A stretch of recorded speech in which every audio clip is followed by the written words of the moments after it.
नमस्कार साथियों। घटनासार में हम लोग जो है आज से अंतर्राष्ट्रीय घटनाओं की वार्षिकी डिस्कस करेंगे, क्योंकि राष्ट्रीय घटनाओं की वार्षिकी पूरी हो चुकी है। तो पहला घटनाक्रम इसमें है, डोनाल्ड ट्रंप अमेरिका के 47वें राष्ट्रपति बने हैं। तो ये क्रम जरूर याद रखिएगा कि 47वें राष्ट्रपति अमेरिका के बने हैं। ठीक है। 5 नवंबर 2024 को अमेरिका में हुए राष्ट्रपति पद के चुनाव में रिपब्लिकन उम्मीदवार, तो ये रिपब्लिकन पद से हैं डोनाल्ड ट्रंप, और इन्होंने डेमोक्रेटिक पार्टी की कमला हैरिस को पराजित किया है। ठीक है। ट्रंप की उम्र 78 वर्ष है जब वो राष्ट्रपति चुने गए हैं, और जरूरी राष्ट्रपति बनने के लिए जो जरूरी इलेक्टोरल वोट वहाँ चाहिए था, उनको 270 मत चाहिए था, वो उनको प्राप्त हो चुका है। ठीक। अमेरिका के राष्ट्रपति चुनाव में स्विंग राज्यों का विशेष महत्व है, तो इसको ध्यान दीजिएगा।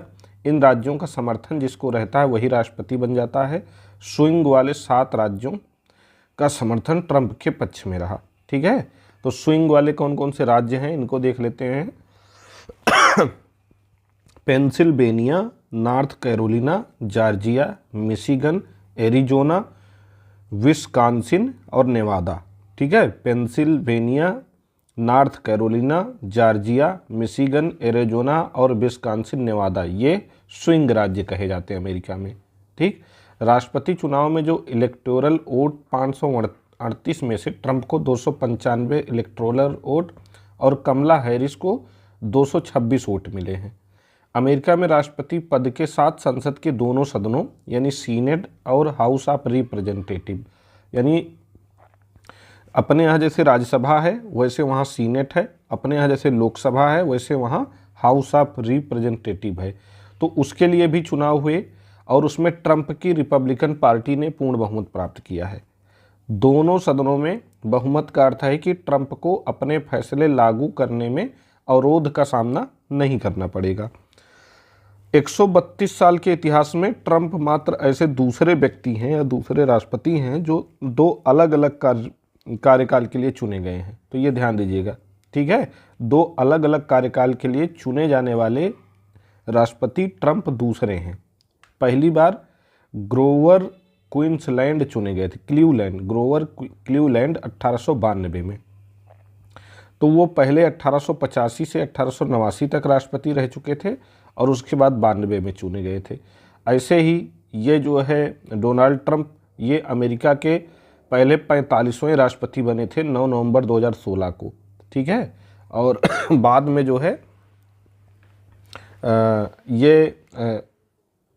मतलब पराजित हो गए थे दोबारा जब चुनाव लड़े थे, और फिर 2020 से लेकर के 2024 तक जो है जो बाइडेन अमेरिका के राष्ट्रपति बने थे। तो उन्होंने डेमोक्रेटिक पार्टी हिलेरी क्लिंटन को उस समय पराजित किया था पहली बार, और वो अपने कार्यकाल में 20 जनवरी 2017 से 20 जनवरी 2021 तक राष्ट्रपति थे। ठीक है। तो 2017 से 2021 तक पहली बार राष्ट्रपति थे डोनाल्ड ट्रंप। उसके बाद फिर वो जो बाइडेन से हार गए थे, अब वो फिर से चुने गए हैं। ठीक है। बाइडेन से पराजित हो गए थे, लेकिन 24 में हुए राष्ट्रपति के चुनाव में पूर्ण बहुमत के साथ 47वें राष्ट्रपति बनने के लिए वो तैयार हैं। अमेरिका के अब तक के सर्वाधिक आयु के राष्ट्रपति होंगे। 78 वर्ष इनकी उम्र है, और ये शपथ कब ग्रहण करेंगे तो 20 जनवरी 2025 को, ये ध्यान दीजिएगा। 20 जनवरी 2025 में ये शपथ लेंगे। 20 जनवरी 2025 में। अभी इन्होंने शपथ ग्रहण नहीं किया है डोनाल्ड ट्रंप ने। ठीक है। और इसी के साथ उपराष्ट्रपति पद के लिए जेडी वेंस को चुना गया। जेडी वेंस की पत्नी उषा भारतीय मूल की हैं। उनका पैतृक घर आंध्र प्रदेश में है। अमेरिकी प्रतिनिधि सभा में 6 भारतीय मूल के सांसद चुने गए हैं। तो ये बड़े इंपॉर्टेंट नाम हैं। एमी बेरा, राजा कृष्णमूर्ति, रो खन्ना, प्रमिला जयपाल, श्री थानेदार व सुहास सुब्रमण्यम। एक बार फिर से रिपीट कर दे रहा हूँ। एमी बेरा, राजा कृष्णमूर्ति, रो खन्ना, प्रमिला जयपाल, श्री थानेदार व सुहास सुब्रमण्यम। तो ये भारतीय मूल के हैं जो सांसद चुने गए हैं अमेरिकी राष्ट्रपति चुनाव में। तो अमेरिका के 47वें राष्ट्रपति डोनाल्ड ट्रंप रिपब्लिकन पार्टी से रिलेटेड हैं। इन्होंने डेमोक्रेटिक पार्टी की अमेरिका की उपराष्ट्रपति कमला हैरिस को पराजित किया है। राष्ट्रपति बनने के समय इनकी उम्र 78 साल है। ठीक है, राष्ट्रपति बनने के लिए जरूरी 270 इलेक्टोरल वोट चाहिए थे, वो मतलब उनको मिल गया है। ठीक, और अमेरिका के राष्ट्रपति चुनाव में स्विंग राज्यों का विशेष महत्व है, जिसमें Pennsylvania, North Carolina, Georgia, Michigan, Arizona, Wisconsin, Nevada आते हैं। और इसमें जो है मतलब इसमें जिसको बढ़त मिलती है वो राष्ट्रपति आमतौर पर बन जाता है। तो डोनाल्ड ट्रंप को इन राज्यों में बढ़त मिली थी। ठीक है, और इसके साथ ही सीनेट और हाउस ऑफ रिप्रेजेंटेटिव के लिए चुनाव हुए, तो दोनों सदनों में ट्रंप की रिपब्लिकन पार्टी ने पूर्ण बहुमत प्राप्त कर लिया है, तो जिससे उनको अपने फैसले लागू करने के लिए किसी प्रकार की कोई समस्या का सामना नहीं करना पड़ेगा। 132 साल के इतिहास में दूसरे ऐसे व्यक्ति हैं। पहले व्यक्ति ग्रोवर क्लीवलैंड थे। ठीक है, पहले व्यक्ति कौन थे? ग्रोवर क्लीवलैंड। पहले कार्यकाल के लिए डोनाल्ड ट्रंप जो चुने गए थे वो 2017 से 21 तक अमेरिका के राष्ट्रपति थे। 20 जनवरी 2017 से 20 जनवरी 2021 तक अमेरिका के राष्ट्रपति डोनाल्ड ट्रंप रहे थे। और अब जब ये शपथ ग्रहण कर लेंगे तो मतलब ये 20 जनवरी 2025 को शपथ ग्रहण करेंगे और फिर 47वें राष्ट्रपति बन जाएंगे। ठीक है, अब 16वां ब्रिक्स सम्मेलन बड़ा इम्पोर्टेंट है, इस पे हम लोग थोड़ा सा नज़र डालते हैं। तो वैश्विक राजनीतिक परिदृश्य के बदलते दौर में रूस के कजान में 16वां ब्रिक्स सम्मेलन हुआ था। ठीक है, 22 से 24 अक्टूबर 2024 के बीच। देखिए 16वां ब्रिक्स सम्मेलन डेली करंट अफेयर्स में बहुत डिटेल में करवा चुके हैं, फिर भी यहाँ बता दे रहे हैं। ठीक है, और इसकी अध्यक्षता रूसी राष्ट्रपति व्लादिमीर पुतिन द्वारा की गई। ठीक है, किसके द्वारा? व्लादिमीर पुतिन द्वारा। इस सम्मेलन में भारत का प्रतिनिधित्व जो किया है पीएम मोदी ने किया है। ठीक है, इसके अलावा चीनी राष्ट्रपति शी जिनपिंग, यूएई के राष्ट्रपति शेख मोहम्मद बिन जायद अल नाहयान, ईरान के राष्ट्रपति मसूद पेजेस्कियन सहित 20 से अधिक देशों के नेताओं ने इसमें हिस्सा लिया है। ये बहुत इम्पॉर्टेंट है। थीम इसकी क्या है? न्याय संगत वैश्विक विकास और सुरक्षा के लिए बहुपक्षवाद को सुदृढ़ करना। Strengthening multilateralism for just global development and security. ठीक है, तो इंग्लिश में भी जो है इसकी थीम याद कर लीजिएगा। कभी कभी केवल इंग्लिश में ही ऑप्शन देता है, हिंदी में देता ही नहीं परीक्षा में, तो इंग्लिश में भी जो है याद होना जरूरी है कि इसकी थीम क्या रही है। ठीक, ब्रिक्स में 9 सदस्य देश अब हो गए हैं। 5 पहले थे, 4 को अभी हाल फिलहाल में सदस्यता दिलाई गई है। तो कौन कौन से देश अब हैं? रूस, चीन, भारत, ईरान, मिस्र, संयुक्त अरब अमीरात, दक्षिण अफ्रीका, ब्राज़ील, इथियोपिया। ठीक है, तो देखिए ब्रिक्स में पहले BRICS यानी ये 5 देश थे, ब्राज़ील, रसिया, इंडिया, चाइना और साउथ अफ्रीका। ठीक है, अब 4 और देश शामिल हो गए तो 9 बन गए। तो इसको अब हम बोल रहे हैं ब्रिक्स प्लस। ब्रिक्स प्लस इनको नाम दिया गया है। ठीक है, तो कौन कौन से देशों ने अभी सदस्यता ग्रहण की है? तो इसमें सऊदी अरब है, यूएई है। देखिए इसको याद करना आसान है। इसमें ये जान लीजिए कि 3 देश जो है एशिया से हैं, 2 देश अफ्रीका से हैं जो नए सदस्य बने हैं। सऊदी अरब, यूएई, ईरान, ये तीनों कॉमन सी बात है कि खाड़ी देश हैं, मुस्लिम देश हैं। ठीक है, खाड़ी देश हैं, मुस्लिम देश हैं, मध्य एशिया के देश हैं, तो इससे इनको आप याद कर सकते हैं। तो सऊदी अरब, यूएई, ईरान और मिस्र हैं। सऊदी अरब, यूएई और ईरान हैं, 3 ये हो गए। ठीक है, और फिर मिस्र और इथियोपिया, इनको सदस्यता मिली है। सऊदी अरब 1 हो गया, यूएई 2 हो गया, ईरान 3 हो गया, मिस्र 4 हो गया और इथियोपिया 5 हो गया। इनको संगठन में सदस्यता मिली है। ठीक है, 1 2 3 4 5 6 7 8 और ये क्या बोलते हैं, रूस 1 हो गया, चाइना 2 हो गया, भारत 3 हो गया, ईरान 4 हो गया, मिस्र 5 हो गया, यूएई 6 हो गया, दक्षिण अफ्रीका 7 हो गया, ब्राज़ील 8 हो गया, इथियोपिया 9 हो गया। तो टोटल 9 देश हो गए। ठीक है, तो इसमें से सऊदी अरब, यूएई, सऊदी अरब 1 हो गया, यूएई 2 हो गया, ईरान 3 हो गया, मिस्र 4 हो गया, इथियोपिया 5 हो गया। तो इन 5 देशों ने अभी हाल फिलहाल में सदस्यता ग्रहण की है। ठीक है, तो ब्रिक्स प्लस इनको नाम दिया गया। क्या नाम दिया गया है? BRICS plus. तो भारत मतलब इसमें भागीदार के कौन कौन से हैं? भागीदार इसमें अल्जीरिया है, बेलारूस है, बोलीविया है, क्यूबा है, इंडोनेशिया है, कजाकिस्तान है, मलेशिया है, नाइजीरिया है, थाईलैंड है, टर्की है, युगांडा है, उज्बेकिस्तान है और वियतनाम है। ठीक है, तो भागीदार देश भी याद कर लीजिएगा कि Algeria, Belarus, Bolivia, Cuba, Indonesia, Kazakhstan, Malaysia, Nigeria, Thailand, Turkey, Uganda, Uzbekistan और वियतनाम रहे हैं। ठीक, आगे देख लेते हैं। ब्रिक्स के 16वें शिखर सम्मेलन में बहुपक्षवाद को मजबूत करना, आतंकवाद का मुकाबला करना, आर्थिक विकास को बढ़ावा देना और वैश्विक दक्षिण की चिंताओं को दूर करना चर्चा के मुख्य मुद्दे रहे हैं। ब्रिक्स सम्मेलन का समापन कजान घोषणा के साथ हुआ है। कजान घोषणा पत्र में 2025 में ब्राज़ील को ब्रिक्स की अध्यक्षता दी गई है और 17वें ब्रिक्स शिखर सम्मेलन के आयोजन के लिए ब्राज़ील को पूर्ण समर्थन दिया गया है। यानी कि अगला ब्रिक्स सम्मेलन जो होना है वो ब्राज़ील में होना है। ठीक है, अच्छा, पिछला कहाँ हुआ था? दक्षिण अफ्रीका के जोहान्सबर्ग में हुआ था पिछला। अब ये हो गया मतलब 16वां, अब 17वां जो है ब्राज़ील में होगा। ठीक है, 17वां ब्राज़ील में होगा। तो 17वां ब्रिक्स सम्मेलन ब्राज़ील में होगा। आगे और क्या नई बात है कि इस बार 30 से अधिक देशों ने ब्रिक्स की सदस्यता के लिए आवेदन किया था। 30 से अधिक देशों ने। कजान घोषणा के प्रमुख बिंदु क्या हैं? अधिक न्यायपूर्ण एवं लोकतांत्रिक व्यवस्था के लिए बहुपक्षवाद को मजबूत करना, आपसी सम्मान व समझ, संप्रभु समानता, एकजुटता, लोकतंत्र, खुलेपन,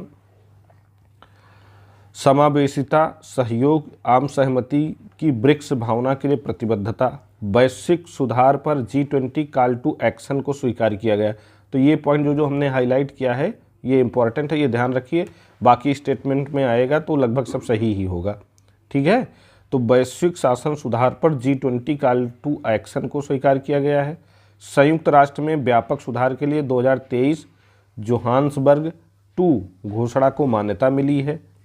ठीक है, एजुलविनी सर्वसम्मति व सिरते घोषणा में परिलक्षित अफ्रीकी देशों की वैध आकांक्षाओं को मान्यता मिली है। ठीक है, ये सब आएगा तो लगभग सही ही होगा। गाजा पट्टी में व्यापक व अस्थायी युद्ध विराम की तत्काल आवश्यकता पर बल दिया गया है, ये ध्यान देने वाली बात है। दक्षिण अफ्रीका द्वारा इजराइल के खिलाफ शुरू की गई कानूनी कार्रवाई में अंतर्राष्ट्रीय न्यायालय के अनंतिम उपायों को स्वीकार किया गया है। तो यहाँ से ये भी जान लीजिए कि दक्षिण अफ्रीका ने इजराइल के खिलाफ कानूनी कार्रवाई शुरू की है, जो वो फिलिस्तीन पे लगातार हमले कर रहा है। ठीक है, संयुक्त राष्ट्र में फिलिस्तीन राज्य की पूर्ण सदस्यता के लिए समर्थन की पुनः पुष्टि और संयुक्त राष्ट्र सुरक्षा परिषद के प्रस्तावों तथा अरब शांति पहल सहित अंतर्राष्ट्रीय कानून आधारित द्वै राज्य समाधान दृष्टिकोण के प्रति अटूट प्रतिबद्धता जताई गई है। आपसी समझ, मित्रता, सहयोग बढ़ाने में ब्रिक्स देशों के लोगों के बीच आदान प्रदान के महत्व पर जोर दिया गया है। ठीक है, कृषि, वित्त और निवेश, बुनियादी ढांचे, परिवहन, रसद, डिजिटल अर्थव्यवस्था, ऊर्जा विनिर्माण और सतत विकास सहित विभिन्न क्षेत्रों में ब्रिक्स बिजनेस काउंसिल की गतिविधियों का समर्थन दिया गया है। ब्रिक्स महिला व्यापार गठबंधन के प्रयासों की सराहना की गई है। ठीक है, ब्रिक्स थिंक टैंक नेटवर्क में शुभारंभ का स्वागत किया गया है। सिविल ब्रिक्स परिषद की स्थापना का समर्थन किया गया है और स्वतंत्र सीमा पार निपटान और डिपॉजिटरी बुनियादी ढांचे ब्रिक्स क्लीपर की स्थापना की व्यवहार्यता पर चर्चा की गई है। ब्रिक्स देशों के वित्तीय क्षेत्र के साइबर लचीलेपन को सशक्त बनाने के लिए पहले सीमा पार BRICS rapid information security channel अभ्यास का समर्थन किया गया है। तो ये लाइन बड़ी इंपॉर्टेंट है, ये ध्यान रखिएगा कि ब्रिक्स देशों के वित्तीय क्षेत्र के साइबर लचीलेपन को सशक्त बनाने के लिए पहले ब्रिक्स रैपिड सीमा पार इंफॉर्मेशन सिक्योरिटी चैनल अभ्यास का समर्थन किया गया है। ब्रिक्स ग्रेन एक्सचेंज के भीतर अनाज व्यापार मंच स्थापित करने के लिए रूसी प्रस्ताव को समर्थन दिया गया है। और ये भी बहुत इंपॉर्टेंट लाइन है, ठीक है, ये भी ध्यान रखना है कि 18 अगस्त को ब्रिक्स भूगोलवेत्ता दिवस को वार्षिक व्यावसायिक अवकाश के रूप में स्थापित करने की पहल की प्रशंसा की गई है। तो 18 अगस्त को ब्रिक्स देश ब्रिक्स भूगोलवेत्ता दिवस के रूप में मनाएंगे। अंतर्राष्ट्रीय बिग कैट अलायंस बनाने की भारत की पहल को मान्यता दी गई है, ठीक है। तो ये ब्रिक्स की कुछ महत्वपूर्ण उपलब्धियां रही हैं जिनको हमें जानना चाहिए। एक महत्वपूर्ण बात आप लोग ध्यान रखिएगा कि इसमें जो है घटनासार में ब्रिक्स का मेंबर कंट्री जो है सऊदी अरब को भी दिखाया गया है, जबकि ये सही नहीं है। सऊदी अरब अभी ब्रिक्स में शामिल नहीं है। ब्रिक्स में केवल अभी 9 देश हैं और उन 9 देशों में सऊदी अरब नहीं है, यानी यूएई है, ईरान है, 2 एशिया से हैं, मिस्र और इथियोपिया 2 अफ्रीका से हैं और 5 मेंबर ये पहले से ही थे ब्रिक्स, ठीक है। तो ब्रिक्स में मतलब 5 पहले से थे, 4 और अभी हाल फिलहाल में जुड़े हैं। जब कजान में सम्मेलन हुआ है तब तक। अब बाद में सऊदी अरब ने ज्वाइन कर लिया है कि नहीं, अगर ये जो है मतलब इसको वेरीफाई करके मैं बाद में बता दूंगा आपको, ठीक है। अभी फ़िलहाल 9 देशों ने ही ब्रिक्स के मेंबर के रूप में भाग लिया था, मेंबर कंट्री के रूप में। यहाँ इन्होंने 9 देश दिया, या तो सही लिखा है, लेकिन बाद में इन्होंने सऊदी अरबिया भी लिख दिया है, जो कि मतलब सऊदी अरब सही नहीं है। 4 मतलब अगर 5 नए शामिल होते तो 5 + 5 10 हो जाते ना मेंबर कंट्री 9 ही हैं। तो इसका मतलब सऊदी अरबिया ब्रिक्स में अभी नहीं आया है। तो नए मेंबर कंट्री कौन कौन से हो जाएंगे? नए मेंबर कंट्री आपका यूएई हो जाएगा, यूएई, ईरान हो जाएगा, ईरान, और इसके बाद फिर आपका क्या हो जाएगा? अफ्रीका से इजिप्ट हो जाएगा, यानी मिस्र, ठीक है, इजिप्ट हो जाएगा। और क्या हो जाएगा?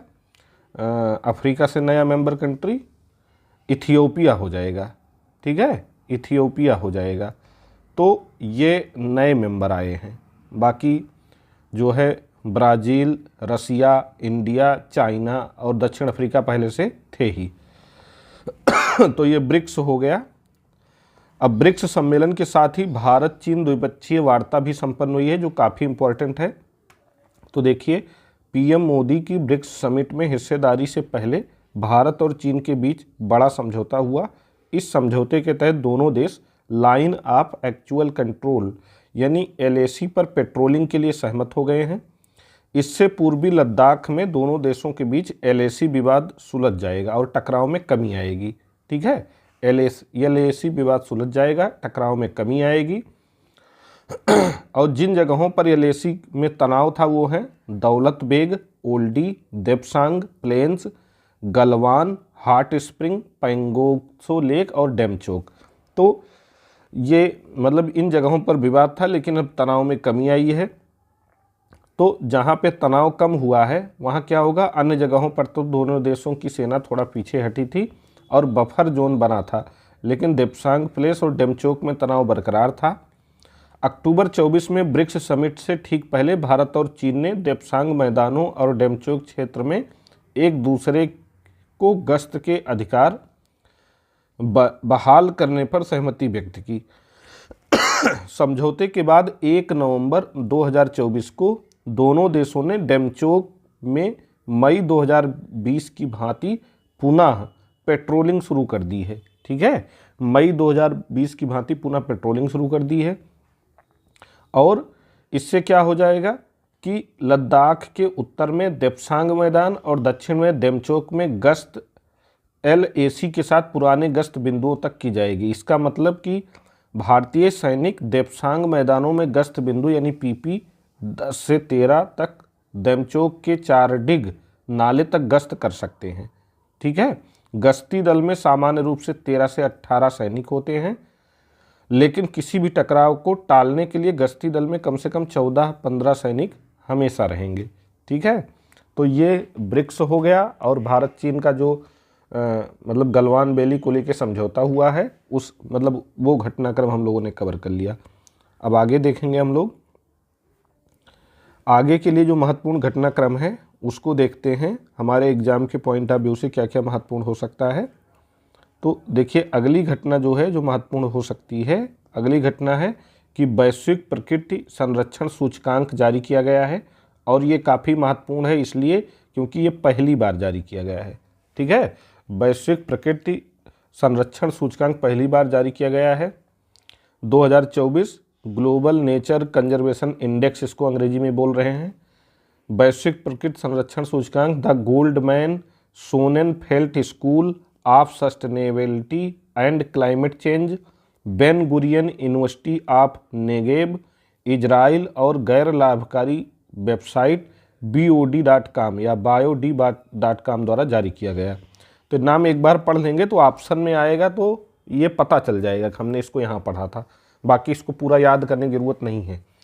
लेकिन जारी किसने किया है ये नाम आपको एक बार अच्छे से पढ़ लेना चाहिए ताकि याद रहे, ऑप्शन में आए तो याद हो जाए। एक बार फिर से रिवाइज कर दे रहे हैं कि the Goldman Sonnenfeld School of Sustainability and Climate Change, Ben Gurion University of the नेगेब, इजराइल और गैर लाभकारी वेबसाइट biod.com द्वारा ये जारी किया गया है। ठीक है, आगे बढ़ते हैं।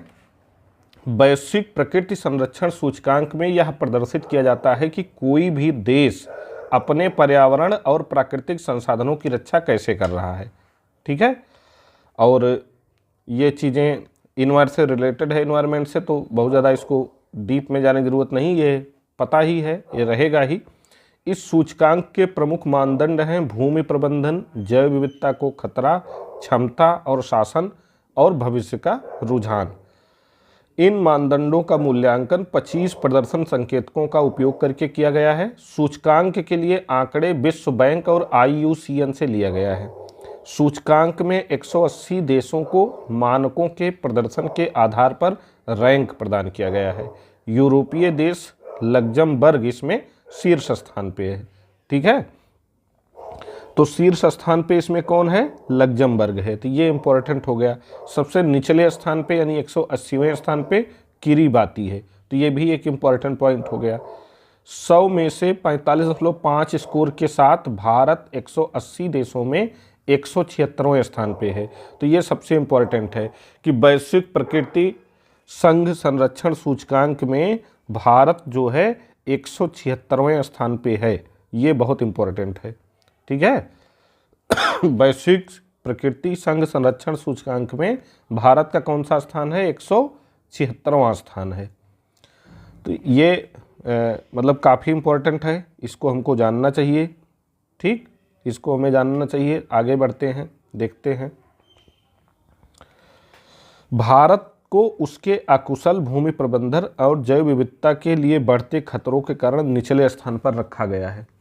ठीक है, यानी भूमि प्रबंधन में भारत बहुत अच्छी भूमिका नहीं अदा कर पा रहा है और जलवायु में इसके लगातार खतरा बना हुआ है, इसलिए इसकी ये निचली रैंकिंग है। ठीक है, आगे बढ़ते हैं। 1 मिनट, कलर सही सिलेक्ट कर लें ताकि आप लोगों को अच्छे से दिखाई पड़े।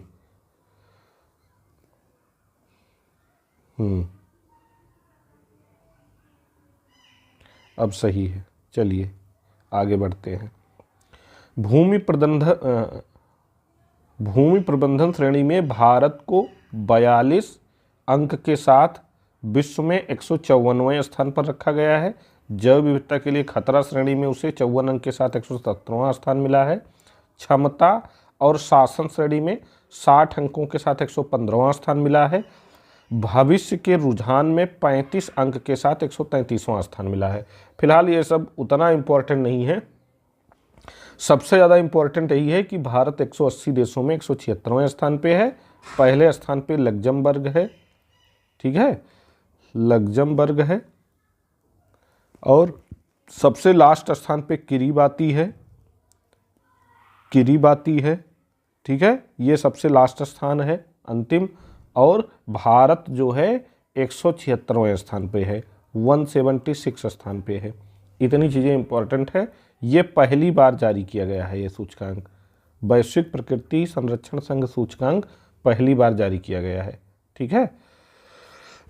यहाँ लिस्ट दी गई है। पहले स्थान पे लग्जमबर्ग है 70.8, दूसरे पे एस्टोनिया है 70.5, तीसरे पे डेनमार्क है, ठीक है, 69 स्कोर है। तो इन तीनों का कम से कम स्कोर याद कर लीजिए कि लग्जमबर्ग का 70.8 है, एस्टोनिया का 70.5 है और डेनमार्क का 69 है। सबसे बुरा प्रदर्शन करने वाले देशों में 180 अंक 41.2 स्कोर के साथ किरीबाती का है, और उसके बाद भारत को देख लीजिए कि भारत 45.5 अंकों के साथ 176वें स्थान पर है। अब ये दुनिया भर के मानक दिए गए हैं, तो इतना जो है याद करने की ज़रूरत नहीं है, ना इतना किसी को याद हो पाता है, ठीक है। चलिए आगे बढ़ते हैं हम लोग। वर्ल्ड जस्टिस प्रोजेक्ट का रूल ऑफ लॉ इंडेक्स, ये इंपॉर्टेंट इंडेक्स है क्योंकि इसको वर्ल्ड जस्टिस प्रोजेक्ट पब्लिश कर रहा है, ठीक है। तो रूल ऑफ लॉ इंडेक्स 2024 जारी किया गया है। इसमें 142 देश शामिल हैं। डेनमार्क इसमें शीर्ष पर है, वेनेजुएला सबसे नीचे है, ठीक है, 142वें स्थान पर। भारत इसमें 79वें स्थान पे है। तो रूल ऑफ लॉ इंडेक्स में भारत की रैंक कितनी है? 79 है। वहीं भारत के पड़ोसी देश नेपाल 69वें, श्रीलंका 75वें, बांग्लादेश 127वें, पाकिस्तान 129वें और अफगानिस्तान 140वें स्थान पे है। तो भारत के पड़ोसी देशों की रैंकिंग इसमें पूछी जा सकती है। भारत 79 है, नेपाल 69 है, श्रीलंका 75 है, बांग्लादेश 127 है, पाकिस्तान 129 है और अफगानिस्तान 140 है। इस इंडेक्स में दुनिया की 95% आबादी के लिए कानून के शासन की स्थिति का आकलन किया गया है। इंडेक्स में देशों को 0 से 1 के बीच स्कोर दिया गया है, जिसमें 1 का मतलब है कि देश कानून के शासन का सर्वाधिक पालन करता है, ठीक है। तो रूल ऑफ लॉ इंडेक्स में नंबर 1 पे डेनमार्क है, और लास्ट नंबर वेनेजुएला का है। भारत 79 पे है, ठीक है। कौन जारी करेगा? World Justice project. तो लॉ की बात वहीं होगी जहां न्याय होगा, जस्टिस शब्द लगा होगा, तो इससे जान जाइएगा कि मतलब ये rule of law index World Justice Project ही जारी करेगा, ठीक है। तो ये विभिन्न सूचकांकों के आधार पे भारत की रैंकिंग दी गई है, इतना ज़्यादा याद करने की जरूरत नहीं है। शीर्ष देश कौन है इसमें ये याद कर लीजिए कि डेनमार्क है, डेनमार्क का स्कोर 90 है। फिर दूसरे पे नॉर्वे है, इसका स्कोर 89 है। तीसरे पे फिनलैंड है, इसका स्कोर 87 है। चौथे पे स्वीडन है, इसका स्कोर 86 है। पाँचवें पे जर्मनी है, इसका स्कोर 83 है। निम्न रैंक जो है वेनेजुएला का है, 142वें स्थान पे है 26 स्कोर के साथ, ठीक है। और भारत और उसके पड़ोसी देशों में 69 पे नेपाल है, ठीक है, 75 पे श्रीलंका है, 79 पे भारत है। भारत का स्कोर 50, 0.50 लिखा रहेगा, ठीक है। तो 50 याद कर लीजिए, याद करने में आसानी होगी। चाइना का स्कोर 95 है, 0.47। 127 पे बांग्लादेश है, 0.39। 129 पे पाकिस्तान है, 0.38, ठीक। आगे बढ़ते हैं। एससीओ की महत्वपूर्ण बैठक हुई है इस्लामाबाद में, ये काफ़ी इंपॉर्टेंट है। 23वीं बैठक 15-16 अक्टूबर 2024 को संपन्न हुई पाकिस्तान की राजधानी इस्लामाबाद में, ठीक है। यह बैठक सहयोग और विकास पर केंद्रित थी, जिसमें सदस्य देशों ने सुरक्षा, अर्थव्यवस्था और आतंकवाद जैसे महत्वपूर्ण मुद्दों पर वार्ता की है। इसमें भारत, चीन, रूस, Iran, Kazakhstan, Kyrgyzstan, Tajikistan, Uzbekistan और मंगोलिया के नेताओं ने हिस्सा लिया है। तो पहले तो ये जान लीजिए कि भारत, चीन, रूस, ईरान और मंगोलिया इसमें थे, ठीक है। इसके बाद तान वाले कौन कौन से देश थे? कजाकिस्तान था, किर्गिस्तान था, ताजिकिस्तान था, उज्बेकिस्तान था और पाकिस्तान था, ठीक है। कौन कौन? कजाकिस्तान, किर्गिस्तान, ताजिकिस्तान, उज्बेकिस्तान और पाकिस्तान। तो ये देश इसमें थे, ठीक है। कजाकिस्तान, किर्गिस्तान, ताजिकिस्तान, उज्बेकिस्तान और पाकिस्तान। बेलारूस को नए सदस्य के रूप में इसमें शामिल किया गया। ये मोस्ट इंपॉर्टेंट मतलब पॉइंट है कि बेलारूस किस देश को एससीओ के नए सदस्य के रूप में शामिल किया गया, तो बेलारूस को। भारत का प्रतिनिधित्व इसमें विदेश मंत्री एस जयशंकर ने किया है। उनका इस्लामाबाद दौरा केवल बहुपक्षीय एससीओ शिखर सम्मेलन में भाग लेने के लिए था, न कि भारत और पाकिस्तान के बीच द्विपक्षीय संबंधों पर बात करने के लिए। यानी कि एससीओ के शिखर सम्मेलन में केवल भारत ने भाग लिया है, द्विपक्षीय वार्ता पाकिस्तान के साथ भारत ने नहीं की है। तो एससीओ के परिषद की बैठक में एससीओ की क्षेत्रीय आतंकवाद विरोधी संरचना यानी आरएटीएस और सीमा पर सहयोग के माध्यम से आतंकवाद से निपटने के लिए क्षेत्रीय स्थिरता पर जोर दिया गया है। इसमें ऊर्जा, जलवायु परिवर्तन और बुनियादी ढांचा परियोजनाओं पर चर्चा हुई, जिसमें भारत ने IMEC और चाबहार पहल के माध्यम से बेहतर कनेक्टिविटी का समर्थन किया है। संघाई सहयोग संगठन यानी CHG की 22वीं बैठक की मेजबानी किर्गिस्तान ने की थी। ठीक है, तो 22वीं बैठक कहाँ हुई थी? किर्गिस्तान में हुई थी, किर्गिस्तान में। और ये 23वीं बैठक है जो पाकिस्तान में हुई है। ठीक, आगे बढ़ते हैं। ये काफ़ी इम्पोर्टेंट है कि भारत आसियान का 21वां शिखर सम्मेलन लाओस के वियंतियाने में हुआ है। 21वां आसियान शिखर सम्मेलन। ठीक है, इसी के साथ भारत आसियान सम्मेलन है, ध्यान दीजिएगा, भारत आसियान शिखर सम्मेलन 21वां है जो लाओस के वियंतियाने में हुआ। इसी के साथ आसियान शिखर सम्मेलन भी हुआ, वो 44वां और 45वां दोनों था, एक साथ हुआ। ठीक है, और वो वहीं हुआ लाओस के वियंतियाने में। यहाँ 2-3 सम्मेलन एक साथ हुए हैं, इसलिए कन्फ्यूज नहीं होना है। भारत आसियान का सदस्य तो है नहीं, तो आसियान में 10 सदस्य देश हैं प्लस भारत का सम्मेलन 21वां था, 21वां। ठीक है, और आसियान देशों का सम्मेलन 44वां और 45वां हुआ। ठीक है, ये भी यहीं लाओस के वियंतियाने में हुआ, जिसका विषय था आसियान कनेक्टिविटी और लचीलापन को बढ़ाना। और 19वें पूर्वी एशिया शिखर सम्मेलन में भी हिस्सा लिया। तो 19वां पूर्वी एशिया शिखर सम्मेलन भी उसी टाइम हुआ।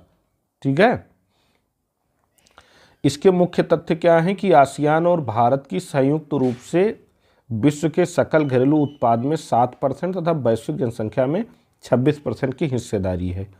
भारत और आसियान ने शिखर सम्मेलन में artificial intelligence, blockchain, internet of things, robotics, quantum computing और 6G तकनीक पर सहयोग करने की सहमति व्यक्त की है। ठीक है, भारत आधार और UPI जैसे डिजिटल सार्वजनिक बुनियादी ढांचे में अपनी विशेषज्ञता आसियान देशों के साथ साझा भी करेगा। तो ये भी एक इम्पॉर्टेंट फैक्ट है। पिछले 10 वर्षों में भारत आसियान व्यापार दोगुना होकर 130 बिलियन अमेरिकी डॉलर से अधिक हो गया है। आसियान के साथ भारत का व्यापार घाटा 2023 में बढ़कर 44 बिलियन अमेरिकी डॉलर हो गया। कितना हो गया है? 44 बिलियन अमेरिकी डॉलर। भारत आसियान का 6ठा सबसे बड़ा व्यापारिक साझेदार है और आसियान वार्ता साझेदारों में FDI का 8वां सबसे बड़ा स्रोत है। ठीक है, तो ये फैक्ट हैं, याद रखिएगा। कुछ आसियान देशों और भारत ने स्थानीय मुद्राओं में व्यापार करना शुरू कर दिया, जैसे मलेशिया इसमें अग्रणी है आसियान देशों में। ठीक, भारत आसियान की वैश्विक मूल्य श्रृंखला में वृद्धि हुई है, जिसमें वर्ष 2000 से 2023 तक कुल निवेश 125 बिलियन अमेरिकी डॉलर से अधिक हो गया है। जून 24 में भारतीय रिजर्व बैंक आधिकारिक तौर पर आसियान के साथ प्रोजेक्ट नेक्सस में शामिल हो गया है। तो ये इम्पोर्टेंट है। ठीक है, तो जून 24 में भारतीय रिजर्व बैंक आधिकारिक तौर पर आसियान के साथ प्रोजेक्ट नेक्सस में शामिल हो गया, जो भारत के UPI और सिंगापुर की पेनाऊ प्रणाली के बीच वास्तविक समय सीमा पार लेन देन को सक्षम बनाता है। ठीक है, इसके अलावा दोनों पक्ष संयुक्त सैन्य अभ्यास और नौसैनिक बंदरगाहों पर काल के माध्यम से समुद्री सुरक्षा, आतंकवाद रोधी, साइबर सुरक्षा आदि सुनिश्चित करने पर सहमत हुए हैं। उदाहरण के लिए आसियान भारत समुद्री अभ्यास। आसियान के सहयोग के लिए भारत ने 10 सूत्री योजना दी है। ठीक है, क्या है? भारत आसियान पर्यटन वर्ष 2025 मनाएंगे। वेरी इंपॉर्टेंट, 2025 को भारत आसियान पर्यटन वर्ष के रूप में मनाया जाएगा। मनाने के लिए भारत संयुक्त पर्यटन गतिविधियों के लिए 5 मिलियन अमेरिकी डॉलर का योगदान दिया जाएगा। ठीक है। युवा शिखर सम्मेलन, स्टार्टअप महोत्सव, हैकाथॉन, संगीत महोत्सव और थिंक टैंक पहल जैसे कार्यक्रम आयोजित किए जाएंगे। ठीक। आगे क्या होगा? महिला वैज्ञानिकों के लिए एक सम्मेलन के माध्यम से आसियान भारत विज्ञान सहयोग शुरू किया जाएगा। आसियान भारत विज्ञान सहयोग महिला वैज्ञानिकों से संबंधित है। नालंदा विश्वविद्यालय की छात्रवृत्तियों को दोगुना करना और भारतीय कृषि विश्वविद्यालयों में आसियान छात्रों के लिए नई छात्रवृत्तियां प्रदान करना। आसियान भारत वस्तु व्यापार समझौते की 2025 तक समीक्षा की जाएगी। भारत आसियान की आपदा में लचीलेपन को मजबूत करने के लिए 5 मिलियन अमेरिकी डॉलर प्रदान करेगा। कितना? 5 मिलियन अमेरिकी डॉलर। ठीक है। इसके अलावा स्वास्थ्य को लचीलापन बनाने के लिए आसियान और भारतीय स्वास्थ्य मंत्रियों के बीच संवाद होगा। डिजिटल और साइबर संबंधी लचीलेपन के लिए आसियान भारत वार्ता की स्थापना की जाएगी। हरित हाइड्रोजन कार्यशाला के माध्यम से आसियान के ऊर्जा परिवर्तन को समर्थन प्रदान किया जाएगा। आसियान नेताओं को भारत के माँ के लिए एक पेड़ लगाओ अभियान में शामिल होने के लिए भी आमंत्रित किया गया है। ठीक है। तो 19वां पूर्वी एशिया शिखर सम्मेलन भी वहीं हुआ है। तो ये बहुत ज़्यादा इम्पोर्टेंट नहीं है, देख लीजिएगा इसे। ठीक है। तो ये याद रखिए कि 19वां पूर्वी एशिया शिखर सम्मेलन भी मतलब वियंतियाने में ही हुआ है, लाओस की राजधानी वियंतियाने में ही। ठीक। भारत के हिंद प्रशांत विजन और क्वाड सहयोग में हिंद प्रशांत क्षेत्रीय वास्तुकला में आसियान की केंद्रीय भूमिका पर इसमें जोर देने पर बात कही गई है। एक्ट ईस्ट नीति का यह महत्वपूर्ण हिस्सा है। ठीक है। तो पूर्वी एशिया के सदस्यों की कुल संख्या 18 है। पूर्वी एशिया में 18 हैं। कौन कौन है? ऑस्ट्रेलिया, भारत, चीन, जापान, न्यूजीलैंड, कोरिया गणराज्य, रूस और अमेरिका। भारत लाओस द्विपक्षीय वार्ता हुई है। तो लाओस के प्रधानमंत्री सोनेक्साय सिपानदोन हैं। तो ये याद कर लीजिएगा। ठीक है। दोनों प्रधानमंत्रियों की उपस्थिति में रक्षा, प्रसारण, सीमा शुल्क सहयोग एवं मेकांग गंगा सहयोग के तहत 3 त्वरित प्रभाव परियोजना यानी QIP के क्षेत्र में समझौता ज्ञापनों का आदान प्रदान भी किया गया है। ठीक है। इसके अलावा QIP लाओस रामायण की विरासत का संरक्षण, रामायण से संबंधित भित्ति चित्रों के साथ वाट फ्रा क्यू बौद्ध मंदिर के जीर्णोद्धार और चंपासक प्रांत में रामायण पर आधारित छाया कठपुतली को समर्थन देने की मान्यता से संबंधित है। तीनों QIP में से प्रत्येक को लगभग 50,000 अमेरिकी डॉलर की भारत सरकार की अनुदान सहायता प्राप्त है। लाओस में पोषण सुधार के लिए 10 लाख डॉलर की अनुदान सहायता भी भारत देगा। ठीक है। ये एक इम्पॉर्टेंट पॉइंट है कि यूके ने चागोस द्वीप समूह को मॉरिशस को सौंपने पर सहमति जताई है। मॉरिशस को सौंप देगा, चागोस द्वीप को यूके सौंप देगा अब। ठीक है। चागोस द्वीप को। ठीक। और ये समझौता हुआ है 4 अक्टूबर 2024 को। ये अंतिम अफ्रीकी उपनिवेश है जिस पर लंबे समय से विवाद चल रहा था। ब्रिटेन ने मॉरिशस को स्वतंत्रता देने से पहले चागोस द्वीप को अवैध रूप से मॉरिशस से अलग कर दिया था। ठीक। 2019 और 21 में ICI संयुक्त राष्ट्र महासभा और समुद्री कानून के लिए अंतर्राष्ट्रीय न्यायाधिकरण ने मॉरिशस की संप्रभुता के दावे का समर्थन किया है। तो 1814 से चागोस द्वीप को नियंत्रित किया गया ब्रिटेन द्वारा। 1965 में मॉरिशस से द्वीपों को अलग कर दिया गया था। मॉरिशस को स्वतंत्रता मिलने से 3 साल पहले ब्रिटिश हिंद महासागर क्षेत्र की स्थापना के लिए 1960 और 70 के दशक में ब्रिटेन ने चागोसियों को निष्कासित कर दिया था, जिसे मानवता के खिलाफ अपराध करार दिया गया था। 1968 में मॉरिशस की स्वतंत्रता मिलने के बाद भी यूके हिंद महासागर क्षेत्र पर नियंत्रण बनाए हुए था। 1970 के दशक की शुरुआत में सबसे बड़े द्वीप डिएगो गार्सिया पर एयरबेस बनाने के लिए लगभग 2000 निवासियों को जबरन मॉरिशस और सेशल्स में स्थानांतरित कर दिया गया था। 1966 में संयुक्त राज्य अमेरिका को पट्टे पर ब्रिटेन ने जो है दे दिया था। चागोस द्वीप में 60 से अधिक द्वीप हैं। ये इंपॉर्टेंट पॉइंट है। चागोस द्वीप में 60 से अधिक द्वीप हैं। मॉरिशस को वापस देने के बाद भी डिएगो गार्सिया की संप्रभुता 99 वर्षों की अवधि के लिए ब्रिटेन और अमेरिका के पास बरकरार रखी गई है। तो चागोस द्वीप जो है मॉरिशस को तो मिल जाएगा, लेकिन डिएगो गार्सिया एक द्वीप है, इस पर भी 99 वर्षों तक जो है ब्रिटेन और अमेरिका मतलब कि का आधिपत्य इस पर बरकरार रहेगा। ठीक, आगे बढ़ते हैं। भारत और कोलंबिया के बीच ऑडियो विजुअल सह उत्पाद समझौता हुआ है। बस इतना जान लीजिए, भारत ने किस देश के साथ ऑडियो विजुअल सह उत्पाद समझौता किया है? तो मॉरिशस के साथ। ठीक है, बस इसमें और बहुत ज़्यादा डीप में जाने की ज़रूरत नहीं है। कोलंबिया दुनिया का 17वां देश है जिसके साथ भारत ने ऑडियो विजुअल सह उत्पाद समझौता किया है। 17वां देश है। ठीक है, भारत की अंतर्राष्ट्रीय फिल्म साझेदारी के प्रति प्रतिबद्धता 2005 से है, जब से उसने इटली, यूके, जर्मनी, ऑस्ट्रेलिया सहित कई देशों के साथ इसी तरीके का समझौता किया है।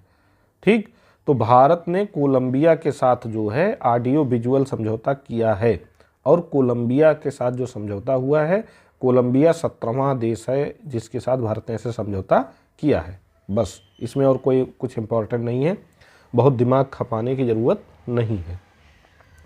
राष्ट्रपति मुर्मू जो है 3 अफ्रीकी देशों की सफल यात्रा पर रहीं, अल्जीरिया, मॉरिटानिया और मलावी की।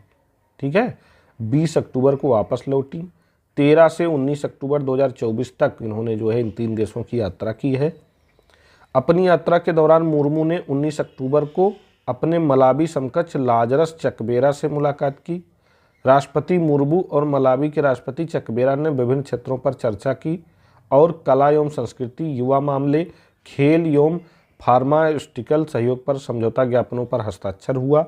राष्ट्रपति मुर्मू ने इस दौरान मलावी में एक अस्थायी कृत्रिम अंग फिटमेंट केंद्र की स्थापना की। तो ये स्थापना इन्होंने कहाँ किया है? मलावी में किया है, इसका ध्यान रखिएगा। मलावी में कृत्रिम अंग फिटमेंट केंद्र की स्थापना की है। ठीक है, राष्ट्रपति मुर्मू अपनी राजकीय यात्रा के अंतिम चरण में 17 अक्टूबर को मलावी की राजधानी लिलोंगवे पहुंची थी।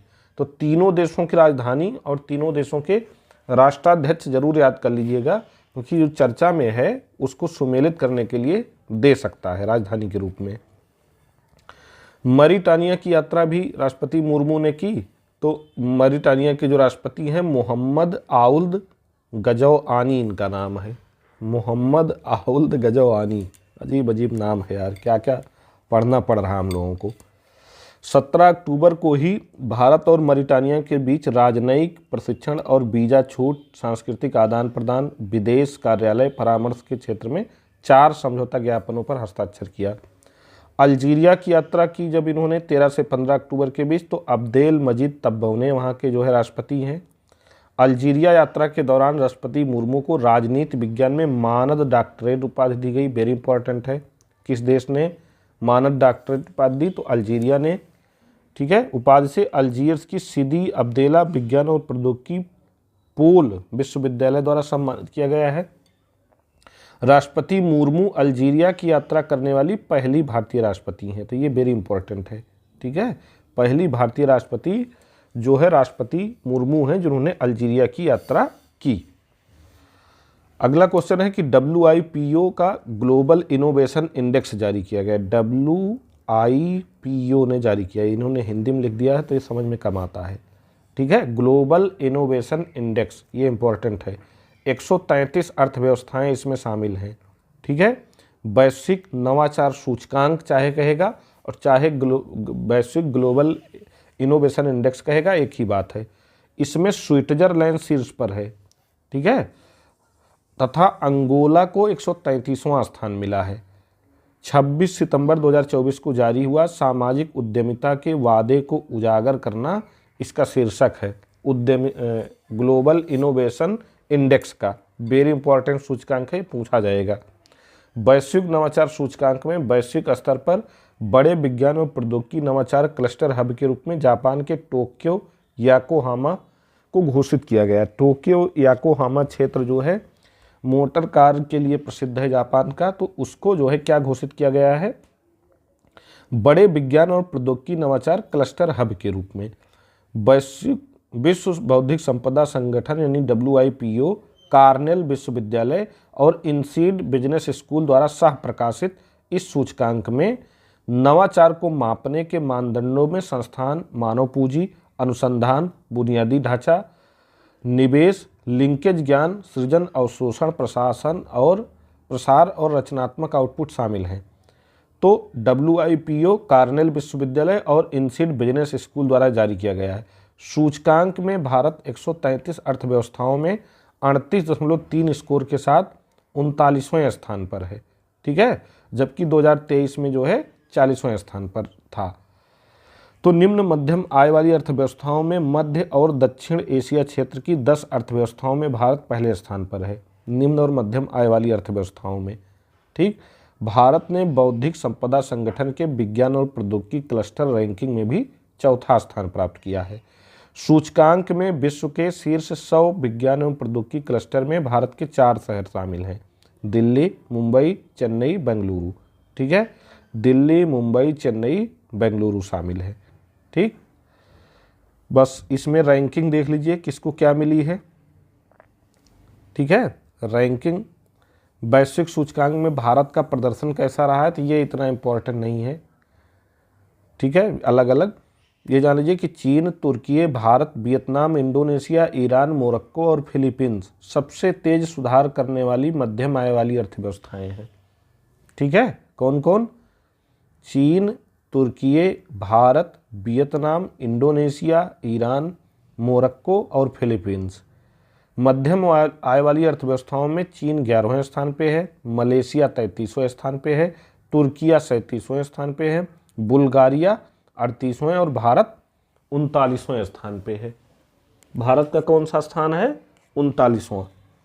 ठीक है, सूचकांक के शीर्ष 5 देश कौन है? स्विट्जरलैंड है, 67.5 स्कोर है, स्वीडन का 64.5 स्कोर है, अमेरिका का 62.4 है, सिंगापुर का 61.2 है और यूके का 610 है। 2024 का एशिया पावर इंडेक्स जारी हुआ है। इसमें भारत ने जापान को पीछे छोड़कर तीसरे सबसे शक्तिशाली देश बनने का गौरव हासिल किया। वेरी इंपॉर्टेंट क्वेश्चन है ये। ठीक है, भारत ने ये उपलब्धि डायनेमिक ग्रोथ, कुल जनसंख्या, अर्थव्यवस्था के विस्तार के चलते प्राप्त किया है। ये ऑस्ट्रेलियाई थिंक टैंक लॉबी इंस्टीट्यूट द्वारा ये जारी किया जाता है। ठीक है, इसमें अमेरिका 81.7 अंकों के साथ पहले स्थान पे है, चीन 72.7 अंकों के साथ दूसरे स्थान पे है और भारत 39.1 अंकों के साथ तीसरे स्थान पे। तो अमेरिका और चीन के बाद भारत तीसरे स्थान पे है एशिया पावर इंडेक्स में। एशिया पावर इंडेक्स में कुल 27 देशों और क्षेत्रों को शामिल किया गया है। पहली बार इसमें दक्षिण पूर्व एशियाई देश तिमोर लेस्ते को भी शामिल कर लिया गया है। ठीक है, इस इंडेक्स में 8 विषयगत उपायों के आधार पर जारी किया गया, तो ये इतना इम्पोर्टेंट नहीं है। कोरोना महामारी के बाद भारत के आर्थिक सुधार में जोरदार तेजी देखने को मिली, जिसका प्रभाव सूचकांक में भारत की स्थिति में 4.2 अंकों के सुधार के साथ देखा गया है। ठीक है, पहले पे अमेरिका है 81.7 स्कोर, दूसरे पे चाइना है 72.7 स्कोर है, तीसरे पे भारत है 39.1 स्कोर है, चौथे पे जापान है 38 स्कोर है इसका, पाँचवें पे ऑस्ट्रेलिया है 31.9 स्कोर है। ठीक है, भारत की बड़ी आबादी और मजबूत जीडीपी के कारण परचेजिंग पावर पैरिटी के टर्म्स में भारत अब दुनिया की तीसरी सबसे बड़ी अर्थव्यवस्था बन गया है। भारत के फ्यूचर रिसोर्सेज स्कोर में 8.2 अंक का सुधार हुआ है, जो भारत के डेमोग्राफिक डिविडेंड की ओर इशारा करता है। अपने प्रतिद्वंदी चीन और जापान के मुकाबले भारत को अपने युवा जनसंख्या का बड़ा लाभ मिल रहा है। आने वाले दशकों में इसके चलते आर्थिक विकास और लेबर फोर्स में भारी विस्तार देखने को मिलेगा। ठीक है, एक ये विश्व टैलेंट रैंकिंग, देखिए ये रैंकिंग जो बहुत महत्वपूर्ण है, हम केवल वही पढ़ाएंगे, बाकी बहुत सारी रैंकिंग दी होती है, सबको याद करने की जरूरत नहीं है। IMD द्वारा जो है विश्व प्रतिभा रैंकिंग जारी की जाती है, याद कर लीजिए। ठीक है, और इसमें स्विट्जरलैंड पहले स्थान पे है, सिंगापुर दूसरे स्थान पे है, भारत का स्कोर इसमें 40.47 है, ये 58वें स्थान पे है। IMD में भारत 58वें स्थान पे है। तो किस रैंकिंग में किस स्थान पे है इसको नोट कर लीजिएगा एक जगह। वर्ल्ड टैलेंट रैंकिंग में 67 अर्थव्यवस्थाओं की समग्र रैंकिंग को इसमें दिखाया गया है। ठीक है। सूचकांक में स्विट्जरलैंड शीर्ष पर है, भारत 58वें स्थान पे है। सूची देख लेते हैं। स्विट्जरलैंड का स्कोर 100 है, बड़ी बात है। सिंगापुर का 85.65 है। लग्जमबर्ग का 81.69 है। लग्जमबर्ग का कितना है? 81.69। ठीक है। स्विट्जरलैंड पहले स्थान पे, सिंगापुर दूसरे, लग्जमबर्ग तीसरे। निम्नतम रैंक वाले देश में मंगोलिया है, 26.7 स्कोर इसका है निम्नतम रैंक। सूचकांक में शामिल अन्य देशों में जर्मनी 15वें, अमेरिका 21वें, फ्रांस 24वें, यूके 27वें, चीन 38वें, जापान 45वें और दक्षिण अफ्रीका 55वें स्थान पे है। ठीक है। तो ये IMD रैंकिंग थी। IMD रैंकिंग जो है क्या जारी करता है? विश्व प्रतिभा रैंकिंग जारी करता है। भारत 40.47 के साथ 58वें स्थान पे है। स्विट्जरलैंड और सिंगापुर पहले 2 देश हैं इसमें। स्विट्जरलैंड, सिंगापुर, लग्जमबर्ग पहले 3 देश हैं। ठीक है। भारत की रैंकिंग और भारत का स्कोर याद कर लीजिए। पहले स्थान पे जो देश है उसकी रैंकिंग और उसका स्कोर याद कर लीजिए। लास्ट स्थान पे जो देश है मंगोलिया, 26.47 स्कोर है। ठीक है। और भारत 58वें स्थान पे है। भारत की रैंकिंग 40.47 है। अगर आप ये वीडियो ध्यान से देख रहे होंगे तो इतनी बार हम बोल रहे हैं आपको यही याद हो जाएगा, पढ़ने की दोबारा ज़रूरत नहीं पड़ेगी। ठीक है। वीडियो देखने का लाभ यही होता है। तो आज के लिए इतना ही। जल्दी ही अंतर्राष्ट्रीय घटनाक्रम में और आगे की घटनाओं को लेकर हम आएंगे। तब तक आप लोग इसको अच्छे से देखिए, पढ़िए, समझिए। ठीक है। पसंद आए तो लाइक, शेयर, सब्सक्राइब करिए और कमेंट जरूर कर दीजिएगा। धन्यवाद।